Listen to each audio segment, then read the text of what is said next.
Ubos sa new normal, lain usab nga pamaagi ang gisagop sa pipila ka mga establishmento o nga baguhay lang nangabli sama sa mga salon nga lain-laing safety measures ang gihimo.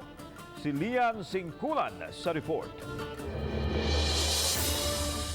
Sa pagsulod pa lang ni ining baguhay lang nangabli pagbalik na salon, di ka makasulod kundi ka magsulob og face mask. Gani sa sulod, gialihan na gayud ang mga plastic barriers ang mga lingkuranan kung asa maghuwat ug magpatupi usab ang mga customer.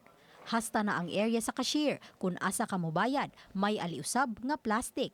Ang mo haircut, gasulob og mask, may gloves ug may apron usab nga alang kanila kabahin na sa new normal.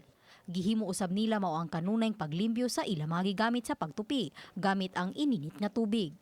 Haircut lang ang pwede sa ilang salon o gamay lang usab ang mamahimo makasulod. Kanunayng andam apan matud pa nga swerte na kung may tulo ka mga customer sa usa ka adlaw. Kay usara jud ka buok ang customer gikan buntag hantod karon unsa nang orasa.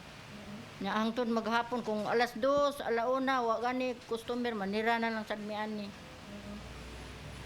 Kay alkansi man mis kurente, nya abang pa. Matud pa nga tag 15,000 ang ilang abang sa maong espasyo, matag buwan, apan ning si manaha pa lang, daw duha pa ka customer ang nagpa-haircut kanila. Mao nang ning panahon sa bagong normal, nagpaniid na lang usab sila. Aperting alkansiha gyud ug maginani pirmi. Nya kana ra maura nang haircut. Nya tag usa duha ra ka buok.